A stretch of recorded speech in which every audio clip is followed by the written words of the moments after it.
思った瞬間に尻尾でバーン。まあ、本当に当時のハム太郎キッズたちを地獄の底にね突き落としたって言われるわかるこれ。かわいい。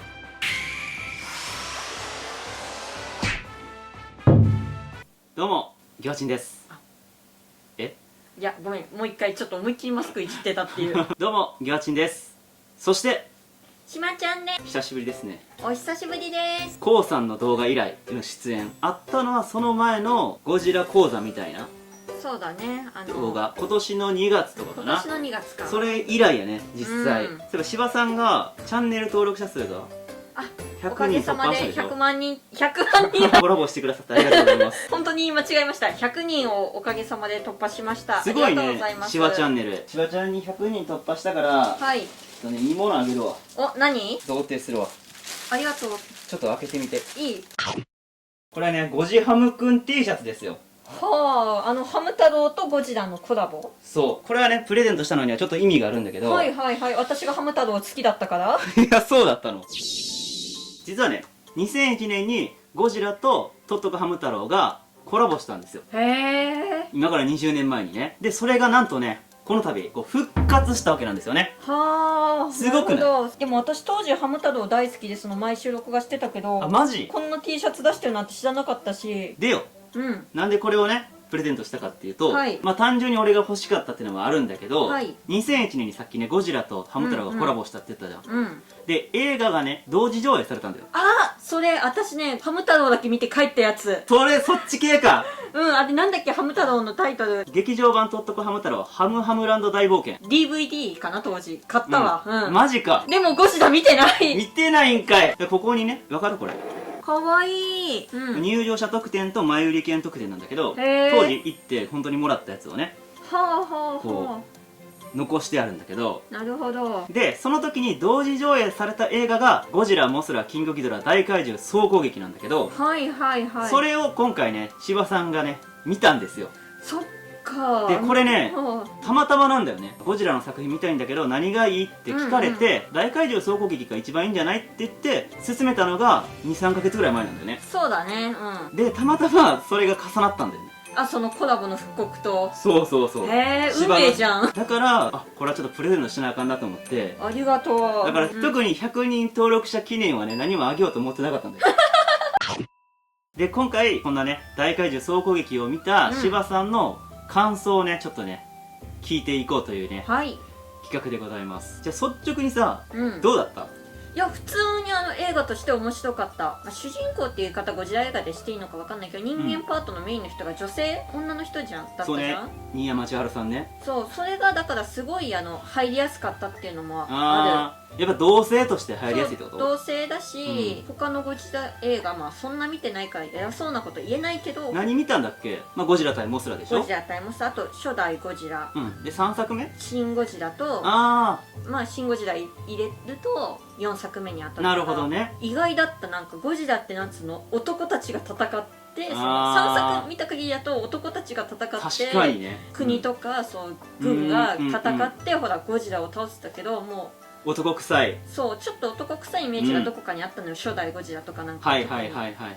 でもなんつうの、こう女性でその報道する人の目線で追うゴジラっていうのが、うんうん。そういう視点では面白かった。まず人間目線で良かったってことなんや、そうね。この映画ねうん全ゴジラ映画の中で、うんかなり怖い映画としても認識されてるのね。はいはいはいはい。でその点どうやった？いやもう人が死ぬのが直前まで描かれてるじゃない。そうなんだよ。もう例えば本当に踏みつぶされるとこのうわーって本当そにぐしゃってなる寸前いろんなねモブキャラたちがねそう温水さんとかがそう潰される。モブキャラって言ったら失礼やな。あと一番怖かったのがその病院に入院してる女の人が、はい来ましたね。はい、なんか外でゴジラがこう通り過ぎてって、うんなんかうわーって感じビビって、でもゴジラが通り過ぎて助かったって思った瞬間に尻尾でバーンって病院が破壊されウルトラリて、ラックス篠原ともえ、篠原ともえさんって気づいた？気づかなかったあのシーンは本当にゴジラファンの中でもこう有名でゴジラの怖さをうんうん。表すそうねすごいシーンなんですよね。あとヘリでほらこうカメラ撮ってた人たちも、うんゴジラとほら守り神の怪獣がもう戦って、いたねその赤い怪獣ね。そう赤い怪獣が飛ばされてヘリに激突でガンで、ちなみにはい赤い怪獣の名前覚えてる？覚えてない？守り神って言われてた五穀三聖獣っていう怪獣がうん3体出てきたじゃん。うんうんうんそれはバラゴン、モスラ、ギドラなんだけど、うんうんうんちなみに赤い怪獣っていうのはバラゴンって言うんだけど、その赤い怪獣だけ劇中でもあんまり名前出されてないし、そうタイトルにも出てないんだよね。そうだから私もあれって思ったもん。モスだとキングギドラ知ってるから、そうそうそういや進化前とか一瞬思ったもんちょっとねかわいそうなんだけど、でもうん可愛かったでしょ。そう目がめっちゃ可愛い。そうなんだよ、これはねハム太郎にもしかしたらね通あーずる部分がねいやなんかだからやられててもうみたいになってるのが見て、あ頑張れってなんか応援したくなっちゃう感じ。なるほどね、もしかしたらハム太郎キッズたちを意識したんかもしれないでちょっと話戻すけど、うんうんさっき言ったみたいにこの映画はね人が死ぬシーンがめちゃくちゃ映ってたじゃん。うんうんうん、でも従来のゴジラの映画ってそういうシーンってそんなになかったんだよ。うんうん、前も言ったと思うけどゴジラ対モスラでいちいちさモスラとかゴジラが暴れてるシーンで、うん人が死んでるシーンとかさクローズアップしなかったやん、そうねしなかった。みんなが逃げ惑うしそうそうそうとかってぐらいだね。でも多分、うん同じような感じで何人か絶対死んでるはずなんだよね、でそこにこうスポットライトを当てることによって、このゴジラの怖さっていうのをうん引き立ててて、でゴジラの設定とかもさ、うん太平洋戦争であー犠牲になんかなった人たちのそう残留思念の集合体ってああ言っいうてたねおじいさんが。おじいさん言ってたでしょ、うん今までのゴジラとは違う、まあ、言ったら霊的なねオカルト的な存在なわけよ、うんそんな作品とさハム太郎を一緒にするってさすごくない？よりによってよりによってだね本当に。私見なかったからいいけどハム太郎キッズ大泣きしたんじゃない？まあ、本当に当時のハム太郎キッズたちをこう地獄の底にね突き落としたって言われるうん映画なんですよ。だってさ今回のゴジラさこう白目だからね。うん、怖かったそれは。そう、ん今までなかったんだよ。でもこれってほらその、うん映画によるとその亡くなった人とかのその思いとかじゃん、だからやっぱりそのうんうん恨みとかなんつうのほらそうなんです人よ。間がほら幽霊に憑依されるみたいなでもそうそうそうそう白目になるじゃん。よく立ち袖ここから立ち袖みたいなのってそういうところもあるかもしれん本当に。でもさっき病院の女の子篠原ともえさんが死んだシーンなんかって、うんうん明らかにフェイントかまして殺してるやん。そうねうん、うん助かったと思ってのバーンだからね。そうああいうのって、うんなんか人間のこう感情というか、うんそういうものがないとこうね、うんうんうんやっぱりできないことだと思うんだよね。子供ながらに俺もねうん怖かったというか、うんちょっと違うなっていうのをねうん感じたかなっていう。まあそんな怖いシーンがゴジラうんあったじゃん、うん他にはなんかある気になったとことかさ。気になったところっていうか、まあ、印象残ってるのは、うんうん初っ端で若者たちがこうどんちゃん騒ぎしてはいはいはいはいなんかはいで犬をなんか箱に入れてもなあーんか水に埋めようとしたけど結局犬だけ救出されて、うんあ犬無事でよかったっていうのはまあ愛犬家としては思ったね。あ愛犬家やったね。あのシーンはホッとしたよね、やうんっぱ悪いことをしてる人間はやられますよっていうね分かりやすい構図だったよね。もうほらなんつうのお地蔵様みたいなのほら若そうそう者がそうそう破壊してもきっかけオブきっかけは若者たちなんじゃないかって気がする。そうね、言及はなんかされてないけど、うん若者たちあと暴走族もいたじゃん。みたいね。それによってこの2体がね、うんバラゴンとうんモスラがこう現れたわけじゃん。で湖で若者殺されたじゃん、はいはいはいはいはいで。殺した怪獣覚えてますか？なんか眉に包まれて11人の遺体がっていうかモスラっすねそれは。 11人そうやったんや。あれ違ったっけ？でもサッカーでき11る人とかあの世でサッカーできる。前回ゴジラ対モスラを見た身としては、って思わなかった？そうでもなかった？いやでもだからこう、うんまあ危害加える人間はやっぱ容赦なく殺すんかみたいなもんさ。あーまあね全く別のパラレルワールドだからね、うん前も言ったけど当時俺はうんモスラはもう味方っていう認識だったから、うんうん、うん、あそこでなんか普通に人間を殺したっていうところが軽いショックやったのね。まあ確かに言われるモスラと殺すんやみたいな。完全な人類の味方ではないんだね。まあもちろんそ地球を守るっていう意志はあるんだろうけそうですよど悪いことしたらいくら俺でも許さんみたいなう五穀三聖獣っていうね、うんうんうんバラゴン、モスラ、ギドラっていうのは、人類の味方ではなくて、うんうん国を守るための国っていうのはこう自然で大地とかを守るための聖獣なわけで、うん自然を守るためならうん邪魔な人間たちをね排除するっていう、まあ、ちょっと話ずれるけど、うんこうガメラっていうね、はいはいはいはい知ってるでしょ、ガメラの監督がこの映画の監督なの。なるほど。っていう点もね、このゴジラ映画は面白い点で、私実はガメラあーだいぶ前に見たことがあって、はいはい、なんか言ってたね。ガメラの1かな。ギャオスっていう鳥あみたいなやつ。そうそうそう、あれでなんか女の子がなんかすごい力あるっていうか、もうそうそうで覚えてる、最後にガメラは切ってくれよみたいなラストのやつ。そうマガタマでね、そうそう、数字やってて、ちょっとこういう言い方していいかわかんないけど、うんあれ世界系っていうのはガメラはちょっと漢字があったりマガタマでこう古来から伝わるっていうね。伝わるものと、なんかこう昔の真珠みたいなのがそうっていう同じとは言わないんだけれども、世界観っていうのは近いんですよ。すごいね、ね、そこまで覚えてたんだ。ちょっとずつねハマりつつあるからねちなみにこのね、草薙さんもそうなんだけど、カメラの監督の金子修介監督の映画に出る女性はめちゃくちゃ美人っていうね。なるほど。はてかすごいタイプなんですよ。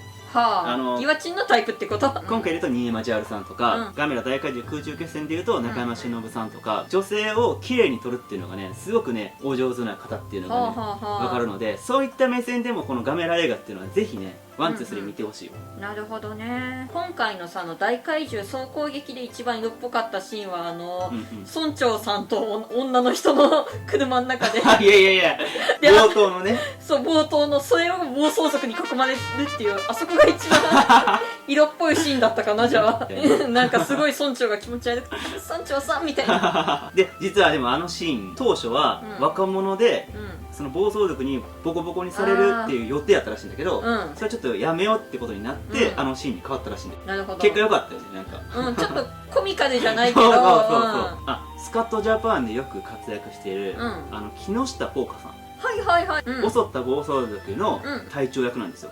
よく見ると岩見社長みたいな、はいはいはい、そう今見ると、あ、この人知ってるみたいな人がこの映画ね、本当に死の役で随所に出てるんだよ。確かにさっきもちょっと例に挙げたけど、温水洋一さんが島でと、そうまき散らしてたよね、正面こう。あ、本当だ、木下ほうかさんとか温水洋一さんとか篠原ともえでしょ。さっき言った自殺志願の男で首つろうとしてた、その方は蛍幸次郎さんっていうんだけど、先ほど言ったガメラシリーズにねずっと出てる方だったりとかして、金子修介さんつながりで出たって思うんだけど、個人的に橘ゆり、新山千春さんのことを好きな人いたじゃん。はいはい、メガネの人ね。そう小林正弘さんね、あの方めちゃくちゃ個人的には好きや。なんか一本筋通ってる感じするじゃん、ね、実は最後にね、あ、君だけは死なせないみたいな。そうよかったよね。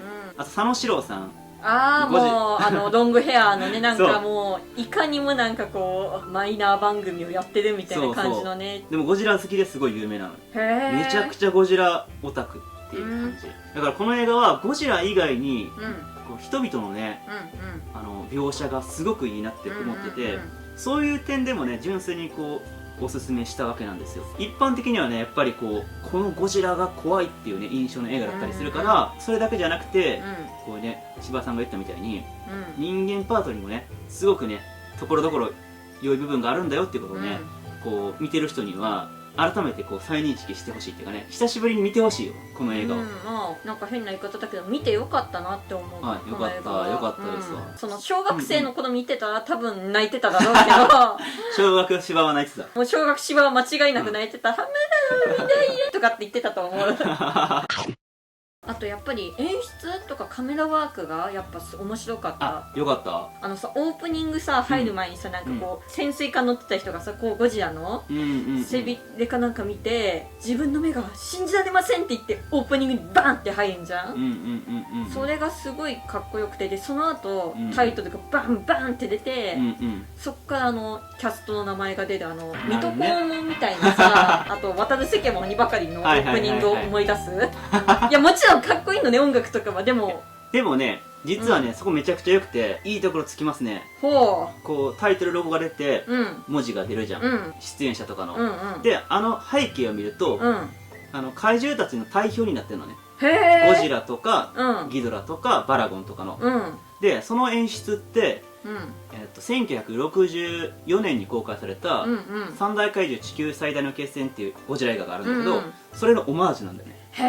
だから40年近く経ってのオマージュだから、水戸黄門ってもっと昔から出るのでもそこのオマージュに惹かれて良いと思ったっていうのはすごいね。だから僕らみたいなゴジラ好き以外の人にも刺さったっていうんだ。まあやっぱり私はその水戸黄門とか渡る世界鬼ばかり小学生の頃めっちゃ見てたからそこなんかなハム太郎水戸黄門渡る世界鬼ばかり見てたってすごい嫌な小学生だけどさ。すごいね。そこにやっぱゴジラが加わったらね、無双だね。無双だね何無双だ疑問点っていうのはちょっと違うかもしれないけど、最後さほら、ゴジラ倒したと思った心臓らしきものがありましたね。トクントクントクンって終わるじゃないですか。はいはい。なんかこう続編を予想させる感じ。そうだね。俺はまだ復活するみたいな。そうだね。だからあれは、面白いよね。だって、まあ、ゴジラが死んでないっていう表しじゃん。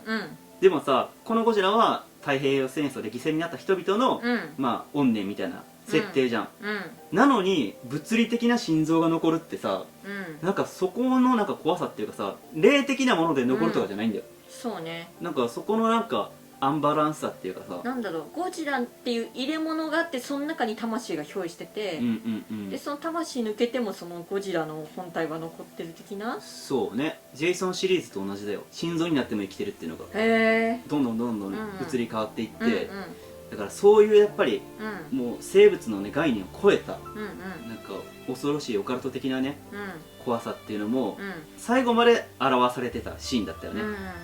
でもあのシーンで往年のゴジラのねダーダッダッダッダンダンっていうね、あの音楽が流れた時のこのカタルシスの解放感っていうのはね、ファン的にはすごいの。それまで従来のゴジラのあのテーマは一切流れてなかったから、ああ言われるとそうかもしれない。そう最後の最後で流れるっていうところで好き。まあもちろんね、それまでの BGM もめちゃくちゃ好きなんだけど、でも最後の最後で締めるにはやっぱあのテーマがねいいかなっていう。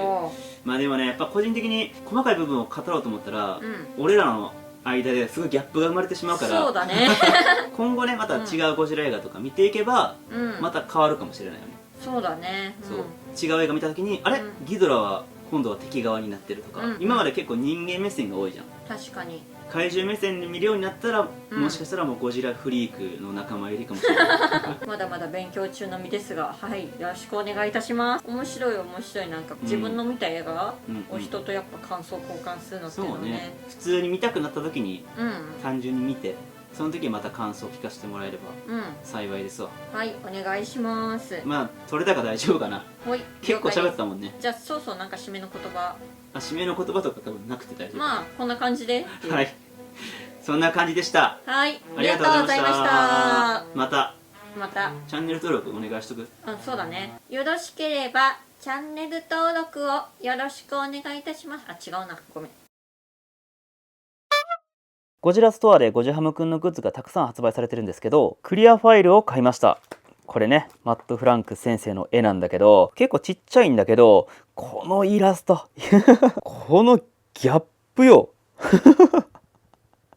こうメルヘンチックな、これ天国ですよ、こっちはね。で一歩左に行けばこう地獄ですねで2体が合体してこれになると。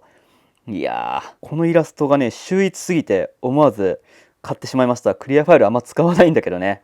後ろはこんな感じで種かな、これ食べ物と足跡があると。で先着限定でステッカーももらえるんですよね。でこっちはまた別のやつかな。はい、そんな感じでよければねこれを機にゴジハムくんグッズ買ってみてください。